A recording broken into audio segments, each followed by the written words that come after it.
Hi,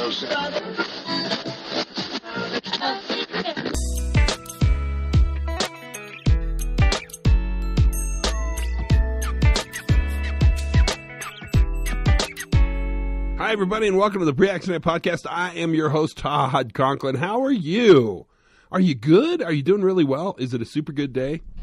Those are sort of patronizing questions that I'm asking in a patronizing way. I don't mean to sound that way, but I'm kind of in a good mood.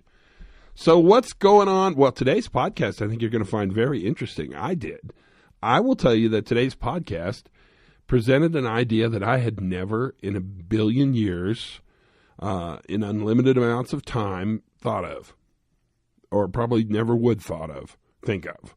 Oh, it's stupid English. All these tenses, they're so difficult.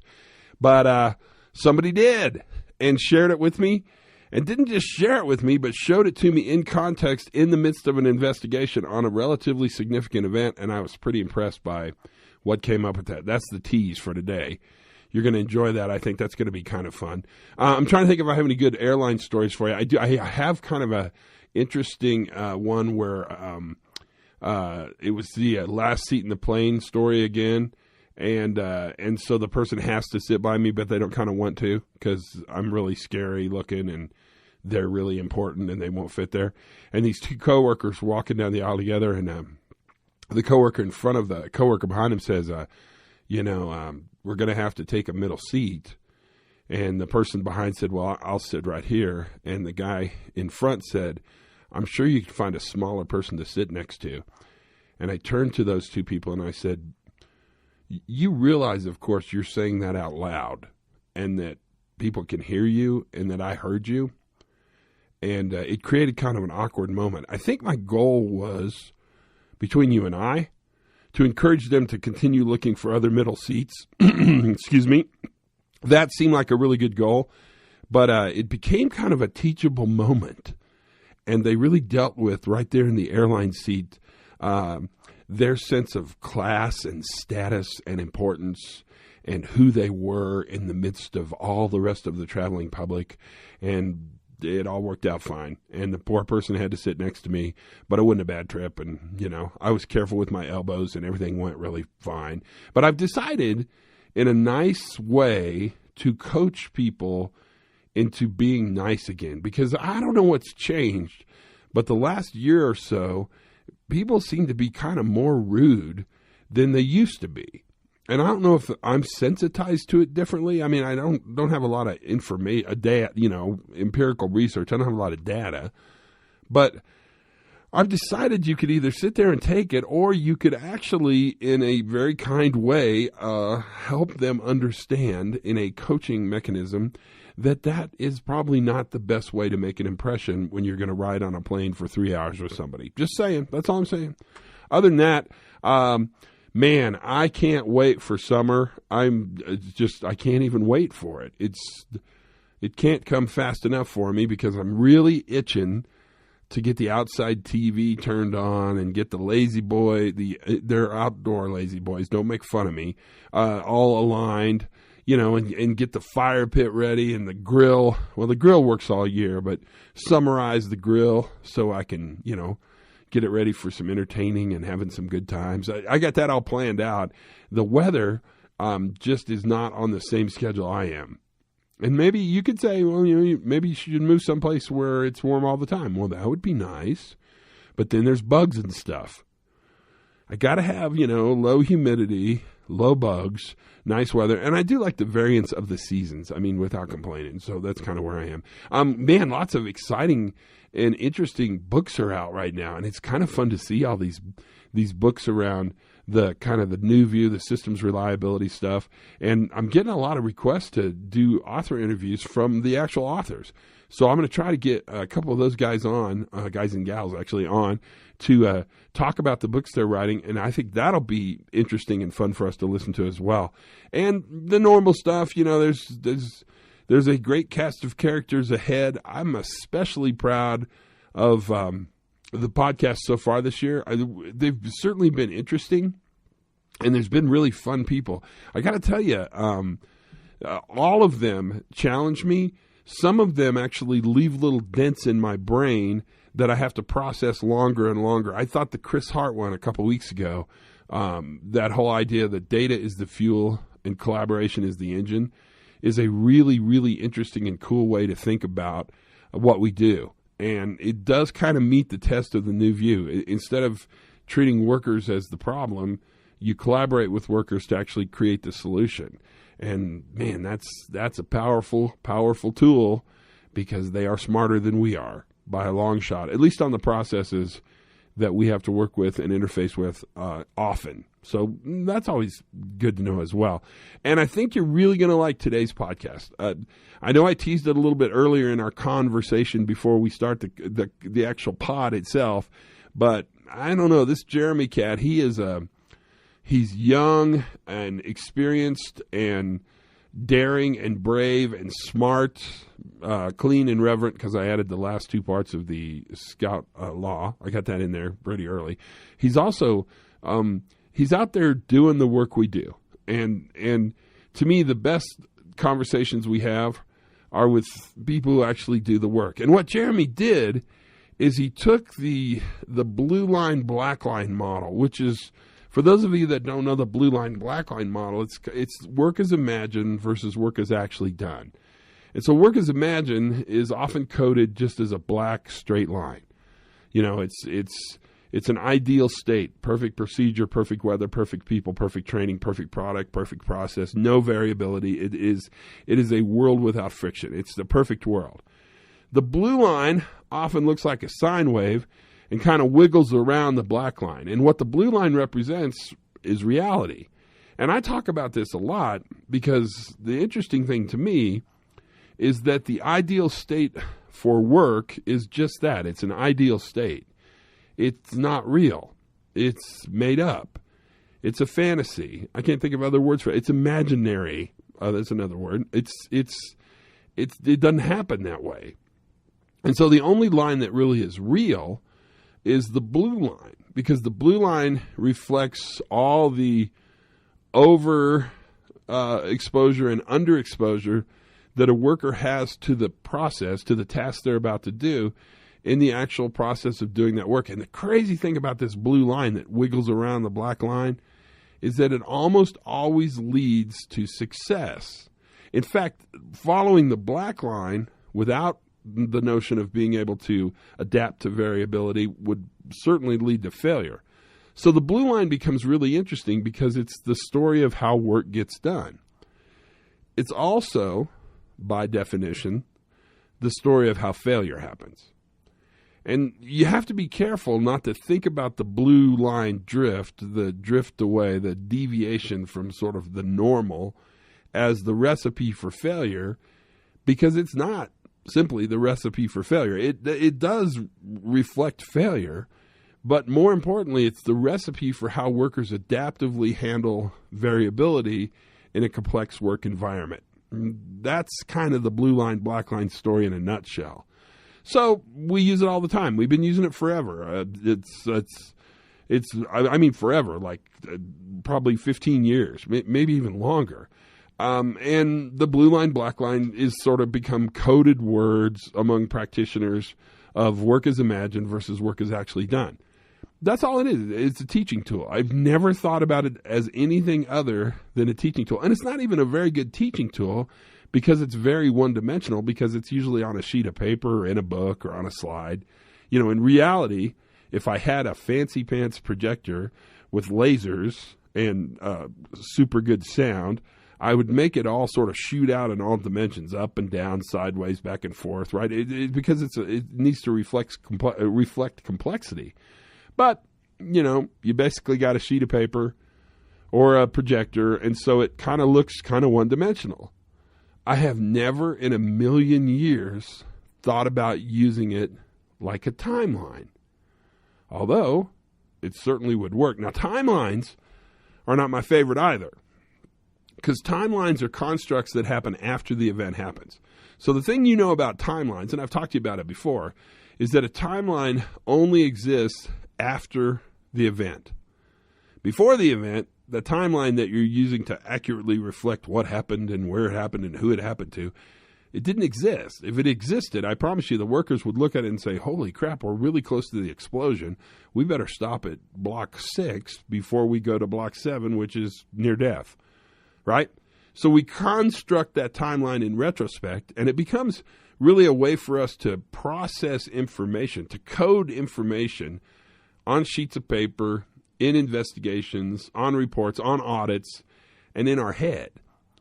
So a timeline is limited, and it's always manufactured, it's created, it's constructed.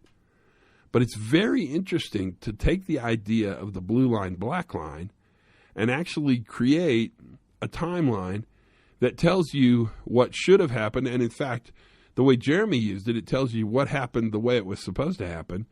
And then it starts to give context for the deviation with little blocks of information on the timeline. You almost have to see this to understand it. But once you see it, and you'd only have to see it for like a second, you would completely get it. I mean, it's not terribly complicated. To be really honest, I never thought to use it this way. My bias was it's a teaching tool. Jeremy said, this is a pretty complex accident. It's a bad one, and it could have been way worse.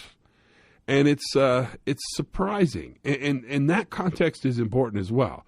So he's in a room full of he's put together a group to learn about this event, and he's in a room full of varying levels of experience of artisans and craftspeople that actually do this work, and they talk about the failure. And what amazed Jeremy, and quite honestly amazed me when he told me about it, is that all the people who do this work for a living, normal pros, these are experts at doing this kind of work, were surprised that this outcome was possible. They were actually surprised that much energy could exist in the hazard. And because they were surprised, and he's right, when you see smart people surprised by data, you're in the presence of some powerful data. You need to pull the string on that harder. He said, just by definition of the context of the situation, he thought maybe we should look at what they thought would have happened and look at actually what happened and try to understand the variability of that process. And in this case, Jeremy was working with linemen. And the event happened because they were moving a piece of wire, a rather large gauge piece of wire. And I don't know if you know this. Many of you are going to who listen to the podcast. But wire always keeps spool memory. So you could put a power line up, and 60 years you could take it down, and it would still coil up.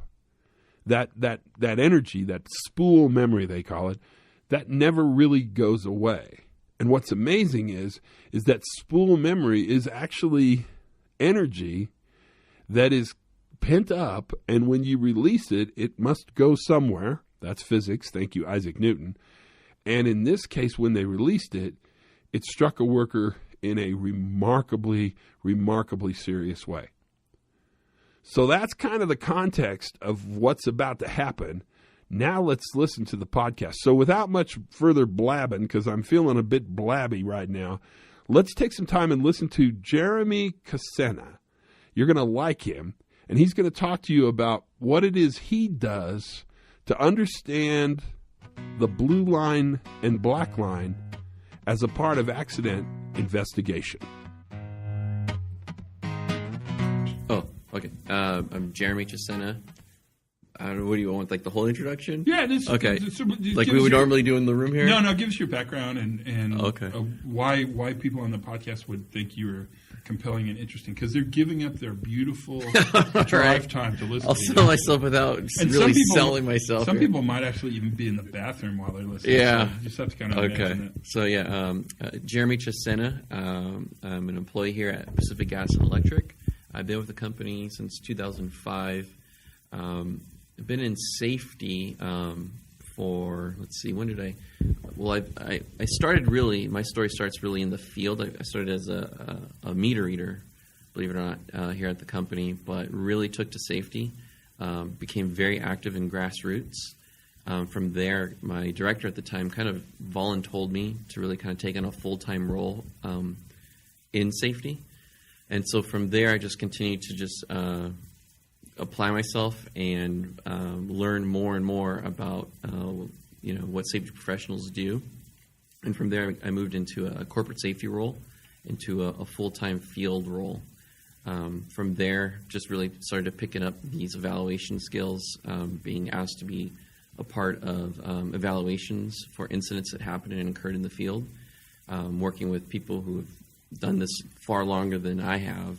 I found a real interest in just, it's weird to call it joy doing this, but it's actually kind of really where I find a lot of satisfaction here with spending my time and kind of feel like I'm actually contributing and making a change. Yeah, so what's satisfying about what you're doing? I joke, but I'm kind of half kidding and half not, that I enjoy being right. And what I mean by that is with a large company, and when an event or an incident happens, there's a lot of assumptions, opinions, just hearsay about what happened, what should have happened. And I enjoy being part of a team and a group that is there to really validate, verify, and then learn and understand what happened and really break through that noise, and then make sure that then what energy and calories that are going to be burnt and spent on how we're going to, improve moving forward is actually addressing what is actually of a concern and what actually happened. So what are you doing now? Right now, at this no, not I mean job wise. I know what you're doing right now. So right now, I'm my official title is a safety incident investigator. Even though the investigator word kind of scares me as far as what I tell crews if I meet with them, because I don't want to put them on edge as to thinking, what are you investigating, right? But really, when it comes down to it, I lead causal evaluations for serious injuries or fatalities. Also, events that had the potentials to be either of those. What's it like to be a part of a team that just specializes? What you do is investigations. I mean, yeah. Does it seem luxurious to you, or for you it's kind of normal? It's like frogs in boiling water. It's definitely interesting. You learn a lot because I support multiple lines of business that I'm not an expert in. It's not the line of business that I came up out of. So I get to learn from subject matter experts. It is very involved. Luxurious, I wouldn't say so, no. We're not always the most popular people in the room when we are really kind of drilling down to what the real factors are and what really learning what happened. People sometimes have a preconceived notion on that, and they think they already have the answer when they're coming to the room and they're the smartest person. But really, we're the ones to kind of say, no, let's slow down, let's be curious, let's learn, and let's have this discussion and actually doing a learning of the incident before we get there. How interesting was it being a meter reader? I mean, do you peek in people's windows? What do you do? I mean, I don't. It was a great job. I loved it, and you see a lot. You do. You're out there, literally boots on the ground, every meter, every panel, every home, every business.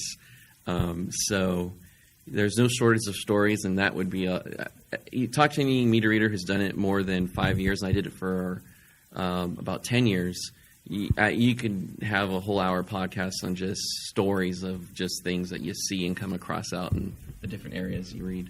Geez, Jeremy, I think we should do that because, that seems super interesting to me. But there's a reason that we're together, and it has to do with really what you're doing around learning and investigations, and really more specifically how you're coding information from your investigation on paper, on the whiteboard, how you're sort of categorizing and moving information. And one of the challenges for people who don't do investigations is that you have to think of a way to symbolically represent events, symbolically represent the events that have happened.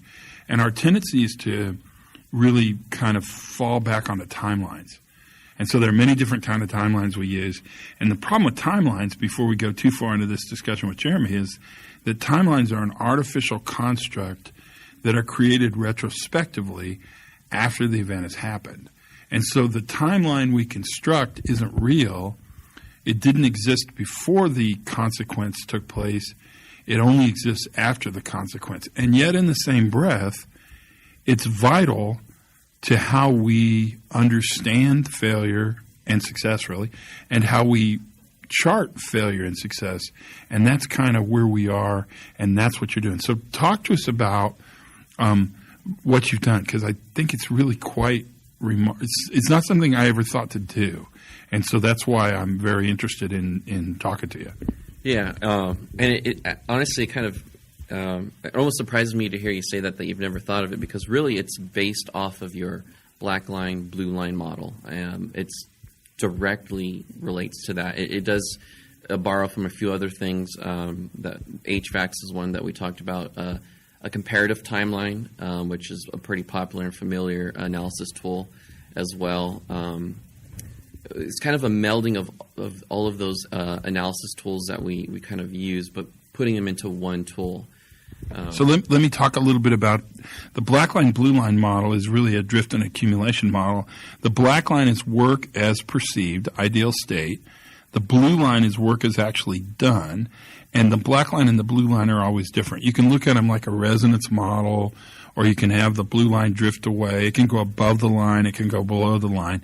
And it's all an attempt to show the variability of operations in relationship with the belief of how operations should happen. The problem is it's kind of one-dimensional, but we kind of get around that one-dimensional part by making the blue line kind of curvy, and it moves up and down and it moves all around. So that's kind of that black line, blue line. Tell us what you did. So we really just start with just the black line, just the basic timeline of what, quote unquote, work as planned looks like. Be that, and it could be in two different types of scenarios. Sometimes we do have a process, a procedure, a standard, or training that tells us what that looks like, and so we'll meet and have those individuals who govern and own that help us paint and lay out that timeline.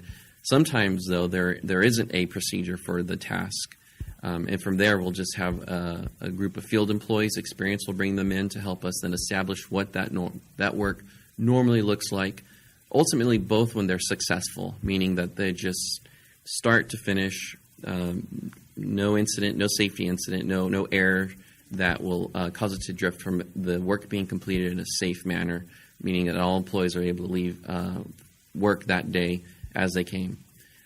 After we do that, we then want to establish kind of what actually happened.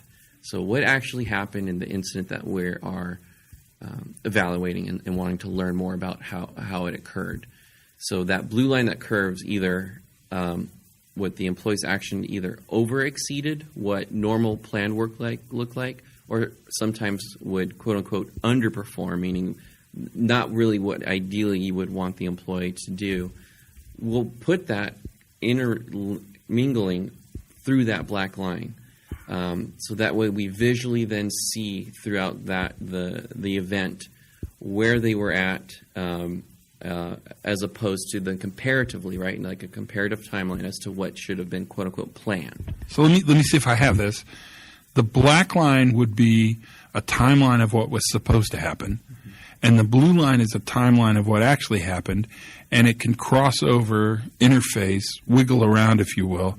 The black line, I have to tell you, I think that's exactly what the black line, blue line model wants to do, but I've never thought about putting events on it like that. In many ways, Jeremy, you're brilliant. I mean it, brilliant. No, I mean, honestly, I took it from your presentations and the models that you've had, and then also just working with timelines and various, like you mentioned earlier. There's different types of timelines out there, causal factor charts and expanded timelines, ones that you've showed us. But this one I really like, just to see the linear kind of logical progression of things. But then I think the real aha moment too kind of also came with the HVACs, where not only are we kind of just putting the specific actions that were taken, but wherever there was specifically more an underperforming aspect of it, we will then use the HVACs to classify it, to define it, to see at what level that action was and what specific type of action that the employee took, perceptual error, go through that list. But underneath there, we establish as well the hazard line, and really those are going to be more often than not. And again, we're still working on this, and we're drafting these as we go. But what I'm finding is that it's more of the preconditioned things, not actions. So it's physical environment, their physiological state, mental states. As that timeline goes along, we get to see, in a progressive way, where the employees or employee is at, and follow the red line as it eventually, if it's if this was an event where there is an injury, where they eventually connect and meet. And really, when you step back and you look at it, it just makes so much sense. You get to see just like in any timeline, where do we maybe need to look a little bit more? Did we get everything? I mean, it's a lot. It's a fun tool. I just really think it's a fun tool.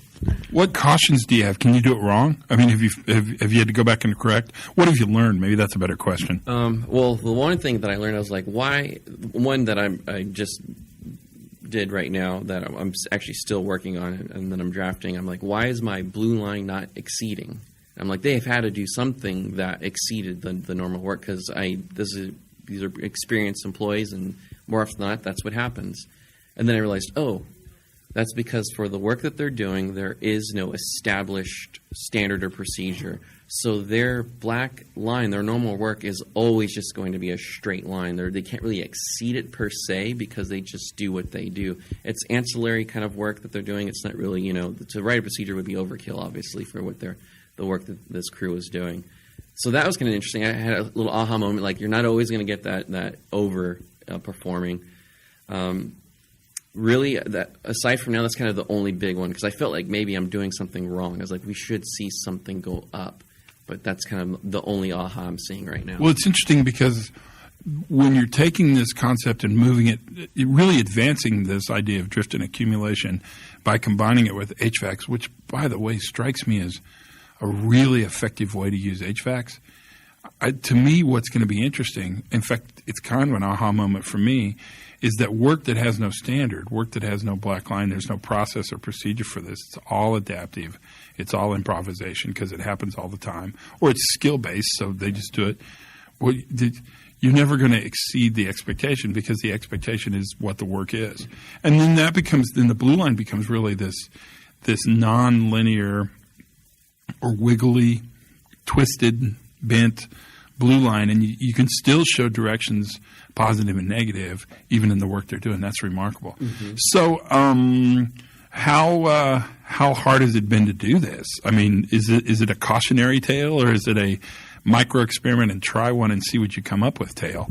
I think it's actually pretty intuitive once you just kind of understand what your end goal is. I mean, it's you're wanting to see to learn the event, learn what they do as opposed to what they normally or should do or are required to do. It's pretty straightforward because you start to understand. Well, let's just let that blue line go where it goes. Understanding that you're capturing all the preconditioned hazard factors, you're putting all of those underneath. I think what it does, though, to what you were just speaking of, where there's work that there isn't, it's easy, especially for those who are still kind of struggling to move away from just wanting to quickly find the deviation from a procedure where really there's really no value there. With this, though, what it does is shows you that even with that, where did we learn something new? You visually see the curve, and you see like all this right here is maybe the employees or the company or us as a department. We didn't understand that this is that significant of a risk or a hazard, because what's interesting with this one is we're finding out that while the dip in the blue line, there was some acknowledgement or there was a identification of the hazard that was underlying there, just not to the severity that it presented. So then the subtlety there is like where we see why it connected this time. Why this time was there a hit, right? Because when we gather that they identify it as a hazard, just didn't maybe respect it as much as it should have. So you could get some subtleties and some intangibles there too. And it must work really well for describing local rationale because. So I really like the fact that you learn where to learn Gosh, that's actually really valuable. But also, you understand the rationale for the deviation. So they deviated away from what was expected or what imagined, but you now have justifications built in, and actually use the HVACs to support those justifications for why that local rationale existed. What are you learning there? Yeah, that's what, and it's again, it's the subtleties. I mean, it's really it. I think with this one, without getting into all the details, I was a little nervous with this one, trying to think, what are we going to find? Like, what can we really learn from this, and what's going to be the understanding coming away from this, saying that we've learned something from this event.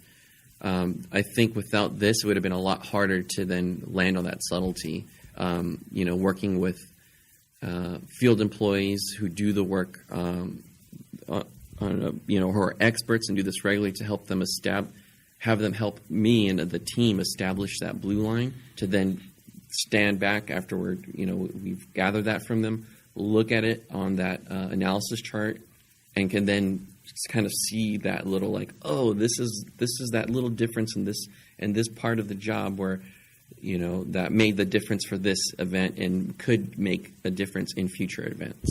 Is management, it looks different. It's a different looking product. Yeah. So is management supportive? What do you think? Are you worried about that, or not worried, or what are you thinking? I think because it's not really. In a short answer, no. Okay. I'm not. What's interesting, like I said, I found this to be a more advanced version of a comparative timeline, and I think comparative timelines are great. They help you kind of sort through those moments. But this one, I think, is so much more visually impactful and captures so much more information than just doing a simple comparative timeline would have done. One last question. What's the most interesting thing you saw as a meter reader? Okay. It needs to be PG-13. No, yeah. And everyone always says, when I tell the story, they laugh, and I've had requests to tell the story, but I'm not going to tell it in length, but in short, lions and tigers. You can't stop there. And to keep, let's see, how can I expand it without taking all your time here? In short, it's a rural area route, very private kind of piece of land, 2 gates kind of thing. Like you go into one gate, it closes behind you, go into another, you move forward, and I'm in a vehicle the entire time, and apparently this person who lives there used to be the tiger animal lion tamer or whatever, and I believe either, I don't know, at an amusement park or a circus, I don't know where. It's been so long, and who knows how accurate the information was, but these were his animals, and they lived there, and they were just roaming around, and it was let's just say before that day, my biggest worry was always loose dogs. It changed after that. Thank you so much, man. This is excellent. I really appreciate it. Thank you. Thank you. That's the podcast. What do you think? I chatted too much at the first. Sorry. I broke my time limit. I'm bad. I know I'm bad. But isn't Jeremy great? Man, that was so cool. I was so glad to sit down and talk with him. It was fun, too. Until then, my friends, keep listening. Tell your friends. Subscribe. And as always, do something fun every single day and learn as much as you possibly can. Squeeze into that little head of yours. And for goodness sakes, be safe.